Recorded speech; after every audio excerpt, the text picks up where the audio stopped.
On va rester debout, on va lire deux textes. Hein. Le premier, c'est dans l'épître de Paul à Timothée. 2 Timothée, le chapitre 2. Et je vais lire à partir du verset 11. Cette parole est certaine. Si nous sommes morts avec lui, c'est-à-dire avec Christ, nous vivrons aussi avec lui. Si nous persévérons, nous régnerons aussi avec lui. Et si nous le renions, lui aussi nous reniera. Verset 13. Si nous sommes infidèles, s'il nous arrive d'être infidèles, il demeure, lui, fidèle, car il ne peut se renier lui-même. Sa nature est fidèle. Son nom est fidèle. Il ne peut se renier lui-même. Amen. Nous lisons un autre texte dans l'épître aux Hébreux, au chapitre 11. Je vais lire 2 versets là aussi. Je vais lire les versets 5 et 6. C'est par la foi qu'Enoch fut enlevé pour qu'il ne voie point la mort, et il ne parut plus parce que Dieu l'avait enlevé. Car avant son enlèvement, il avait reçu le témoignage qu'il était agréable à Dieu. Ô Seigneur, fais que nous soyons aussi agréables à Dieu, que nous puissions un jour recevoir ce témoignage, quand nous serons face à face avec toi, où tu nous dis, viens, bon et fidèle serviteur, entre dans la joie de ton maître. Verset 6. Or, sans la foi, il est impossible de lui être agréable, car il faut que celui qui s'approche de Dieu croit que Dieu existe et qu'il est le rémunérateur de ceux qui le cherchent. Amen. Amen. Vous pouvez vous asseoir.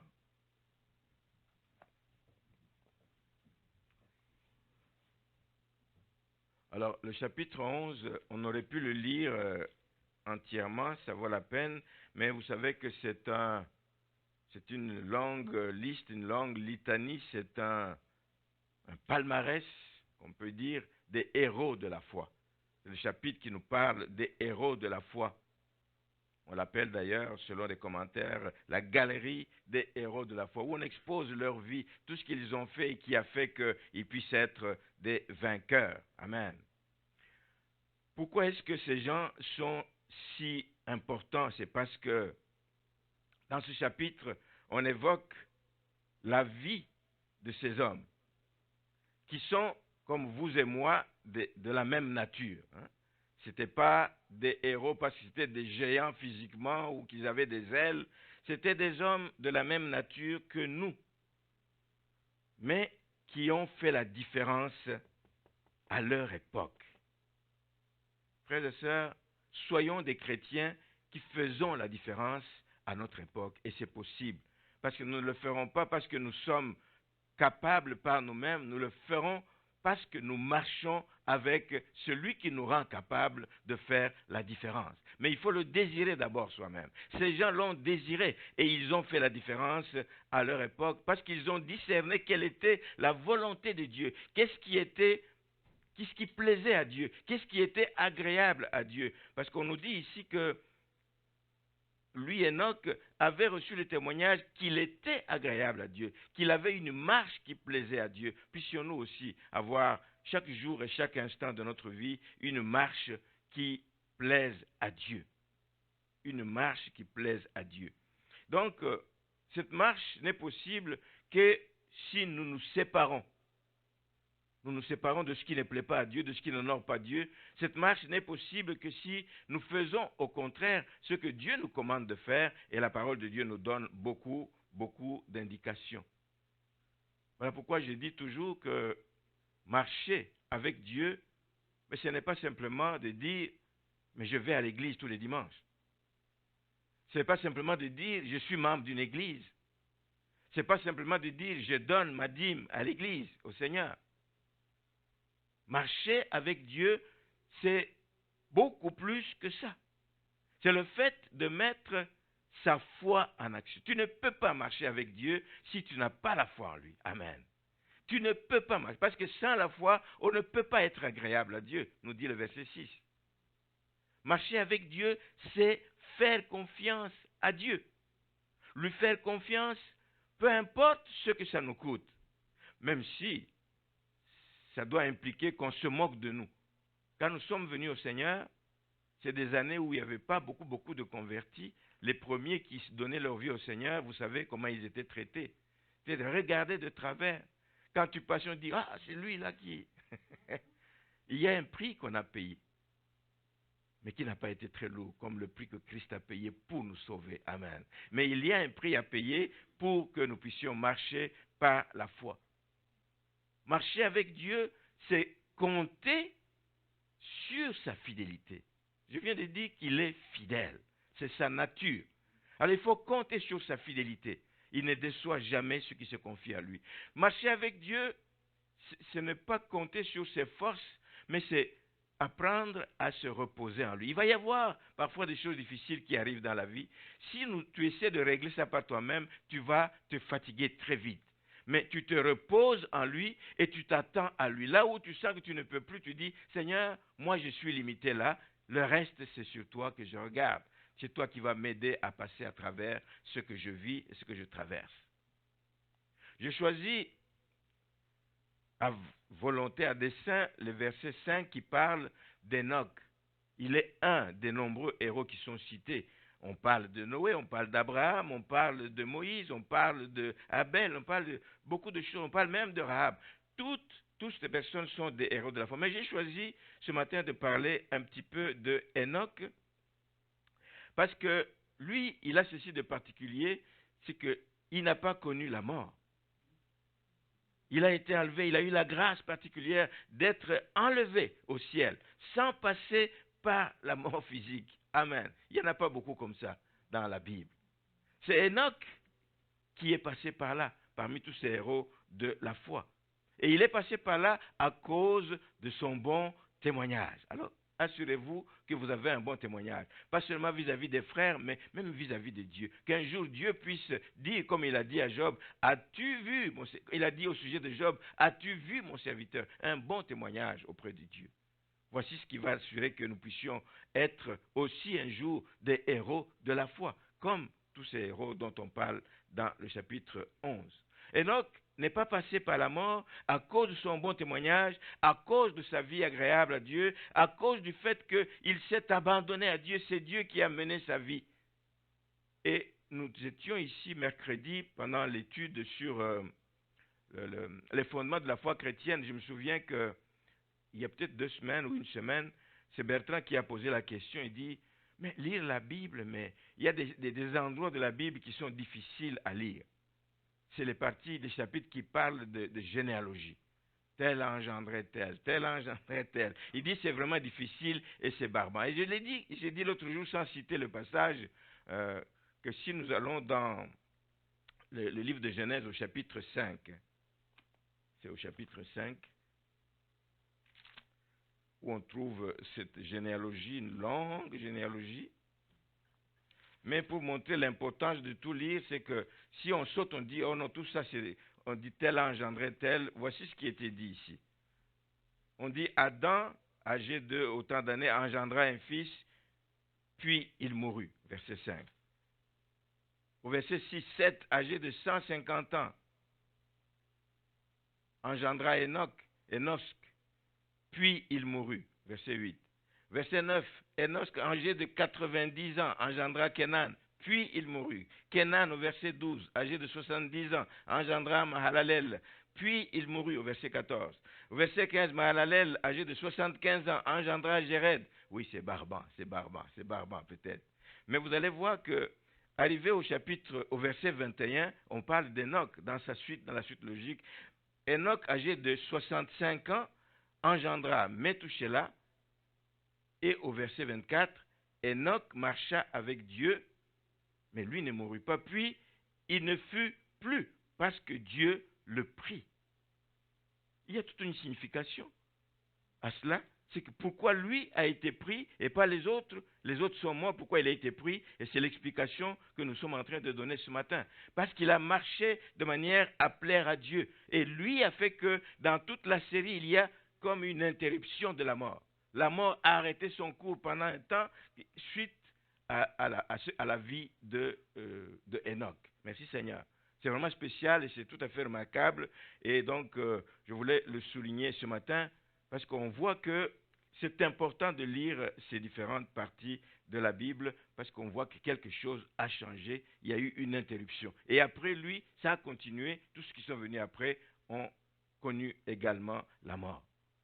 Cette interruption, frères et sœurs, c'est parce que Enoch, à un moment donné de sa vie, on le dit d'ailleurs dans le dernier chapitre qu'on a lu, le dernier verset qu'on a lu, que Enoch, âgé de 65 ans, a eu un enfant, et quand il a eu cet enfant, les choses ont changé dans sa vie. Pendant les 65 premières années, il a vécu comme tout le monde. Tout ce qui se faisait dans son milieu, il le faisait aussi comme les autres. Il vivait dans une époque, frères et sœurs, où le mal grandissait dans la société. Si vous lisez les chapitres précédents et les chapitres suivants même, vous voyez que c'est à partir du chapitre 4 que la mort, le meurtre, a pris naissance dans la famille des hommes de Dieu. Lorsque Abel a été tué par son frère Caïn, c'est au chapitre 4, le verset 8 et 9. C'est l'époque où vécut donc Enoch. Les meurtres sur meurtres, etc. ont pris place. À cette même époque, il y avait la polygamie qui s'était installée dans la société à partir de Lémec. C'est lui qui a initié ça dans Genèse chapitre 4, verset 19. À cette même époque, les pensées des gens étaient tournées vers le mal. Donc pendant 65 ans, lui aussi, ses pensées étaient tournées vers le mal. La terre était rongée par la violence. Voici le cadre dans lequel cet homme a vécu. C'est un portrait qui n'est pas beau du tout. C'est un portrait sombre qui ressemble un peu à ce que nous vivons aujourd'hui. Le mal prend racine, le mal s'étend partout. Mais cet homme avait mal commencé, mais à 65 ans, un changement est intervenu. Par la grâce de Dieu, il a eu son enfant Méthusélah et à partir de là, et pendant le reste de sa vie, 300 ans qui ont suivi, il a marché avec Dieu jusqu'à son enlèvement. Quelque chose s'était passé. Il s'est mis, à partir de ce moment-là, à faire tout ce qui est droit aux yeux de Dieu. Il s'est mis à marcher humblement, en contraste avec son temps. Il s'est mis à vouloir plaire à Dieu. Si donc, à notre époque, nous avons aussi des temps difficiles comme à cette époque-là, et qu'il y a quelqu'un qui a pu marcher droit devant Dieu, mais ne prenons pas excuse par rapport à l'environnement dans lequel nous sommes aujourd'hui pour dire ce n'est pas possible, il faut comprendre que nous vivons dans un environnement qui ne nous facilite pas les choses comme enfants de Dieu. Ne prenons pas ça pour prétexte. Il est possible, là où il y a le désastre, là où il y a le désordre, là où il y a le manque de considération pour Dieu, là où il y a le péché qui bat son plein, il est possible de faire la différence. Ne cherchons pas à justifier nos faiblesses par rapport à l'environnement dans lequel nous sommes. Mon frère, ma soeur, je veux dire ce matin que toi aussi, tu peux vivre un changement radical dans ta vie. C'est une question de volonté, c'est une question de demander la grâce de Dieu, c'est une question de dire le désir de mon cœur est de faire la différence et de marcher différemment. C'est possible de faire la différence. Tu peux vivre aussi un changement radical si tu mets ta foi en action. La foi, c'est cette ferme assurance. Amen. C'est cette ferme assurance qui nous rassure. Si tu n'as pas cette ferme assurance, tu vas trembler devant les événements. Si tu n'as pas cette ferme assurance, tu vas trembler devant les menaces de l'ennemi. Si tu n'as pas de ferme assurance, tu vas trembler. L'ennemi va te mettre devant des situations qui te font peur et tu peux lâcher prise et rentrer dans ton ancienne vie. Mais il faut avoir cette ferme assurance pour marcher avec crainte et tremblement devant Dieu. Avec la foi qui est cette ferme assurance, plusieurs choses arrivent dans la vie d'un enfant de Dieu. Avec cette ferme assurance, tu sais qu'avec Dieu, tu n'as rien à craindre. Pourquoi? Mais parce qu'il est présent dans ta vie. La Bible nous dit qu'il ne dort ni ne sommeille, celui qui garde Israël. La Bible nous dit aussi dans Deutéronome 7, verset 9, qu'il garde son alliance. C'est Dieu qui le dit. Il garde son alliance et sa miséricorde envers ceux qui l'aiment. Si tu veux faire partie de ceux qui aiment le Seigneur, ben, il va aussi garder son alliance vis-à-vis de toi. Et il observe, et ceux qui observent ses commandements. C'est possible, frères et sœurs, d'avoir cette ferme assurance et de vivre sans crainte. Les événements de toute nature peuvent arriver, mais tu as la paix parce que tu sais qu'il y a quelqu'un qui te garde. Et lui ne dort ni ne sommeille. Amen. Il est avec toi tous les jours, c'est sa promesse, jusqu'à la fin des temps. La vérité aussi, c'est que quand tu as cette ferme assurance que Dieu est avec toi, aucune de ses paroles, aucune de ces promesses qu'il y a dans la Bible ne peut rester sans effet. Aucune. La Bible dit que ces promesses sont oui et amen. Et écoutez ce que dit Salomon. Je vous lis un passage dans le livre des rois. Lorsqu'il faisait cette prière et après avoir fait la prière de bénédiction, de dédicace pour le temple, il a prié, il a béni le peuple en disant ceci dans 1 roi 8, verset 56. Il dit « Béni soit l'Éternel. Béni soit l'Éternel qui a donné du repos à son peuple d'Israël. » Il n'y a que lui qui peut te donner le repos aussi, quelles que soient les circonstances dans lesquelles tu es. Béni soit l'Éternel qui a donné du repos à son peuple d'Israël selon toutes ses promesses. Et il ajoute, c'est cette phrase qui m'intéresse beaucoup, de toutes les bonnes paroles qu'il a prononcées par Moïse. Toutes les bonnes paroles que Dieu a dites à son peuple par Moïse, aucune n'est restée sans effet. Parce qu'il est derrière sa parole et il veille à ce que sa parole s'accomplisse. Ça rassure un enfant de Dieu. Ça rassure. Quand le trouble vient, ça rassure parce que tu dis, il y a des promesses de Dieu. Je veux lui rappeler ses promesses, je veux lui montrer ce qu'il a dit, je veux lui répéter ce qu'il a dit. Seigneur, je me tiens à ce que tu as dit. Et aucune de ces paroles n'est restée sans effet. Aujourd'hui, c'est le cas aussi. Il n'a pas changé d'avis, il n'a pas faibli dans ses promesses, il n'a pas faibli dans sa capacité d'intervenir. Il est le même hier, aujourd'hui et éternellement. À une autre époque que celle de Salomon, c'est par Ésaïe, dans Ésaïe 55, verset 11, il affirme ceci, que toute parole qui sort de la bouche de Dieu ne retourne pas à lui sans effet. Quelle assurance! Ne retourne pas à lui sans effet et ne retourne pas à Dieu sans avoir exécuté ce pourquoi il l'a envoyé, sans avoir accompli ses desseins, sans avoir accompli la volonté de Dieu. Toute parole de Dieu qui sort, elle sort pour un but, elle sort pour accomplir un but et aucune ne peut rentrer à lui sans effet. Voici ce qui rassure. Voici ce qui nous fortifie dans notre foi. Voici ce qui nous aide à marcher conformément à ce que Dieu attend de nous. Cette ferme assurance nous rassure aussi à cause du fait que Dieu n'abandonne jamais les siens. Nous l'avons dit en début de culte. Il n'abandonne jamais les siens. Il demeure fidèle. Nous l'avons lu dans le texte de 2 Timothée chapitre 2 verset 13. Il demeure fidèle et il ne peut se renier lui-même. Il est fidèle. Il ne peut se renier. Ce qu'il dit, il l'accomplira. À nous de nous attacher, à nous de nous accrocher à ce qu'il dit. Amen, amen. Car il n'est pas un homme pour mentir. Il n'est pas un homme pour mentir, ni un fils de l'homme pour se repentir. Frères et sœurs, ce que Dieu dit et ce qu'il promet, il a les capacités pour l'accomplir. Oh, que c'est bon de le connaître. Oh, que c'est bon de compter sur lui. Que c'est bon de s'attacher à lui, de s'attendre à lui, quelles que soient les circonstances. Je ne vous dis pas ici que nous n'allons pas trembler des fois devant une situation, mais ça peut arriver que tu trembles devant une montagne qui est devant toi. Mais quand tu te souviens des promesses de Dieu, ça te donne la force de tenir ferme. Ça te donne la force de dire, oui, il est encore vivant, et il est avec moi, et il marche avec moi. Amen. Notre foi est fortifiée et on est rassuré dans notre marche chrétienne. Et on peut aller loin. Et on peut faire des choses que Enoch a faites. Et on peut faire des choses que les autres héros de la foi parce qu'ils étaient rassurés. Leur foi était ancrée dans le Seigneur. Dieu est capable d'accomplir ce qu'il dit et ce qu'il promet. Il est capable. Rien ne lui est impossible. Rien. Je disais que la seule chose qui lui est impossible, c'est de mentir. Amen. Amen. La seule chose, il lui est impossible de mentir. Ce n'est pas dans sa nature, ce n'est pas possible. Mais sinon, tout est possible à notre Dieu et que nous puissions vraiment nous attendre à lui.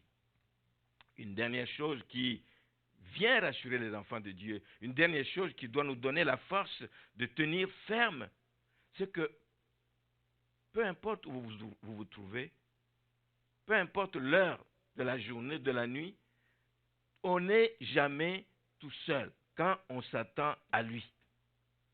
On n'est jamais tout seul. David nous parle d'une expérience vécue dans une déclaration vraiment puissante qu'on lit souvent quand on parle sur les offrandes dans le psaume 37. Dans le psaume 37, il est dit ceci au verset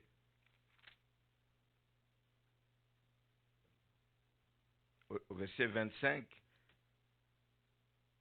Je peux même partir à partir du verset 22, car ceux que bénit l'Éternel possèdent le pays et ceux qu'il maudit sont retranchés. L'Éternel a fermé les pas de l'homme et il prend plaisir à sa voix. S'il tombe, il n'est pas terrassé, car l'Éternel lui prend la main. Il n'est pas seul, il te prend la main. Et il ajoute, et je trouve ça fort, il dit, j'ai été jeune, j'ai vieilli, je n'ai point vu le juste abandonné. Je n'ai point vu le juste abandonné, ni sa postérité mendiant son pain. On ne lui a pas raconté ces choses, il dit, je n'ai pas vu. Ça veut dire qu'il en a fait l'expérience, il l'a vu à l'œuvre. Il dit, je n'ai point vu le juste abandonné, ni sa postérité mendiant son pain. Je n'ai point vu ces choses. David le confirme pour en avoir fait l'expérience. Le juste n'est jamais abandonné, ni sa descendance mendiant le pain. Pas qu'on lui a raconté, il l'a vécu et il en témoigne. Alors, je vais ajouter une chose ce matin, c'est que la fidélité de Dieu, frères et sœurs, on la voit aussi, pas seulement dans les gens de l'Ancien Testament, on le voit aussi dans les gens qui ont vécu dans le Nouveau Testament. Je vais prendre ce matin le cas de l'apôtre Paul, que nous connaissons bien. Nous avons étudié dans le livre des Actes des Apôtres tous les différents voyages qu'il a effectués. Dans le livre des Actes, au chapitre 9, d'abord, on va voir quel est son appel. Actes chapitre 9, le verset 15, il dit ceci. Mais le Seigneur lui dit, par la bouche évidemment de Ananias, il dit, va, car cet homme est un instrument que j'ai choisi pour porter mon nom devant les nations, devant les rois et devant les fils d'Israël. Et je lui montrerai tout ce qu'il doit souffrir pour mon nom. Je lui montrerai ce qu'il doit souffrir. Il est appelé à servir Dieu, mais il est prévenu qu'il va souffrir des choses à cause du nom du Seigneur. Et le Seigneur explique donc le sens et le but de l'appel qu'il a sur la vie de Paul. Il est appelé à obéir à la voix du Seigneur, à servir Dieu, malgré tout ce qu'il va avoir comme pression. Et des pressions, il en a eu. Il a eu des pressions de toutes sortes. Au verset 21 de ce chapitre, on voit que même les croyants, quand il a voulu se rapprocher des croyants, ils avaient peur de l'accueillir au milieu d'eux et ils le prenaient comme un persécuteur. Ils avaient l'image de Paul l'Ancien. C'est des souffrances qu'il avait, c'est des pressions qu'il avait sur sa vie. Il a compris que Dieu l'appelait à quelque chose, mais ceux avec qui il veut travailler le considèrent comme un persécuteur. Il a connu aussi l'opposition et il devait servir Dieu malgré l'opposition qu'il allait rencontrer. Il a eu toutes sortes d'oppositions de la part des Juifs.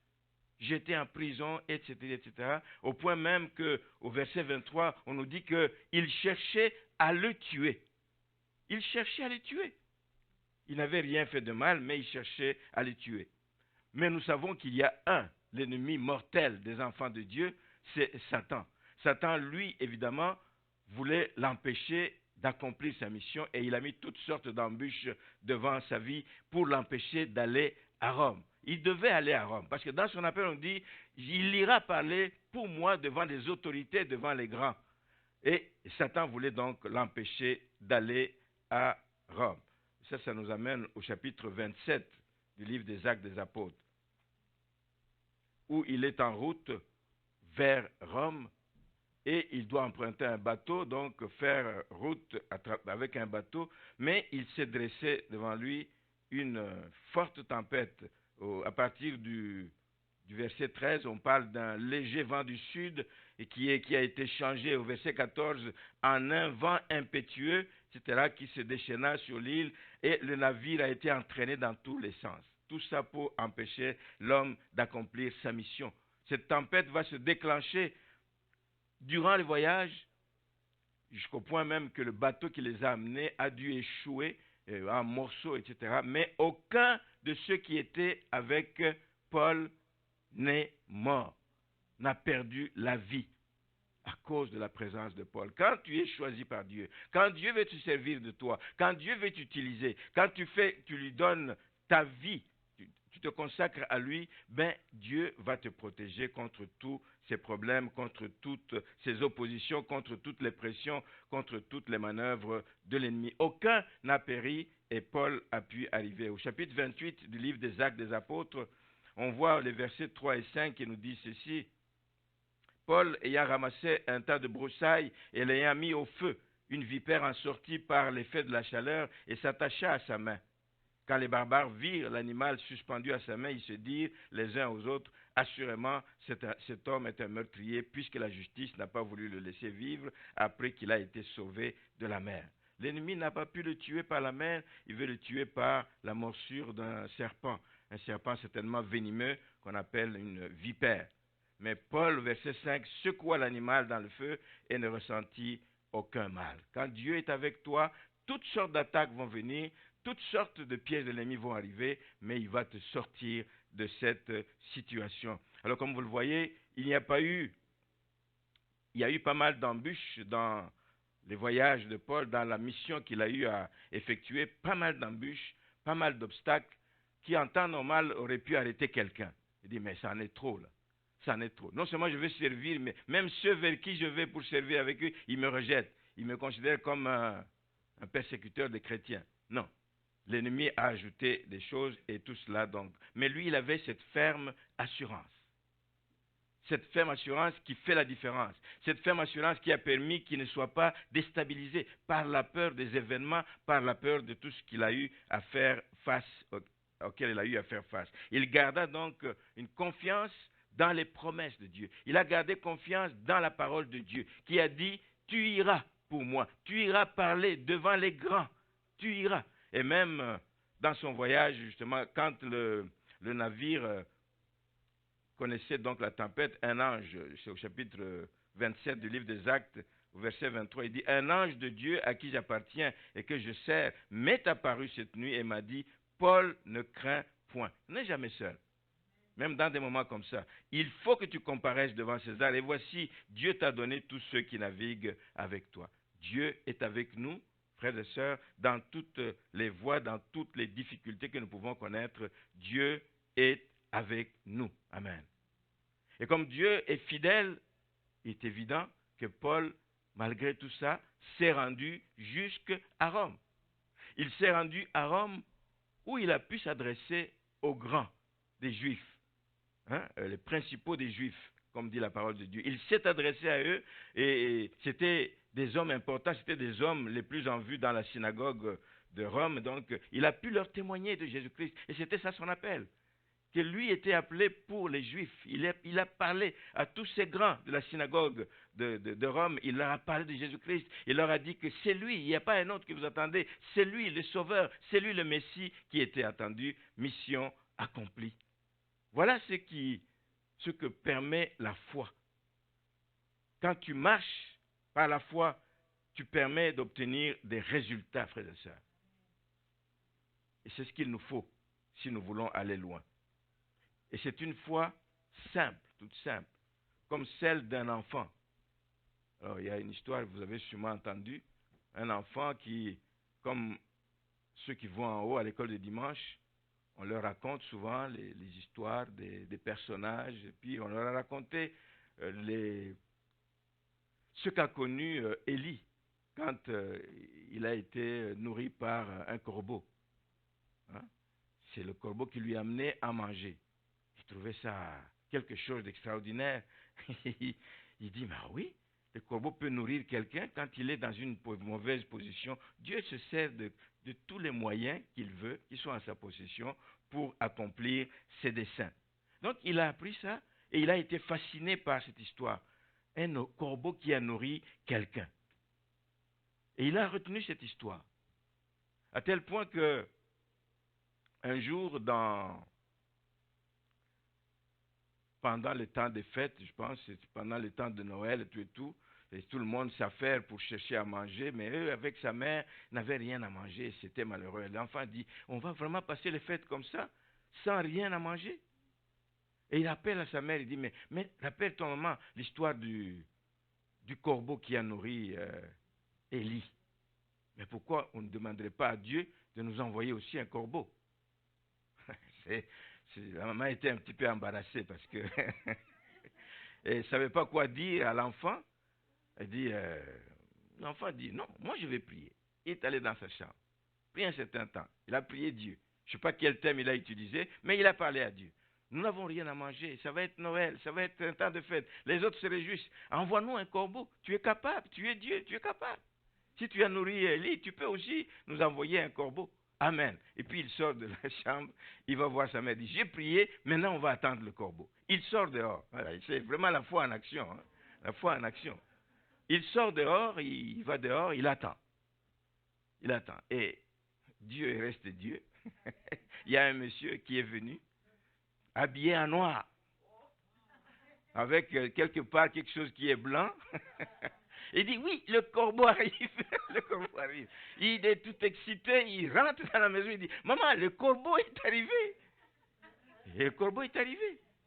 Il est dehors, il s'excite. Et le monsieur passe, il ne comprend pas, il demande, qu'est-ce qui se passe avec ce jeune homme?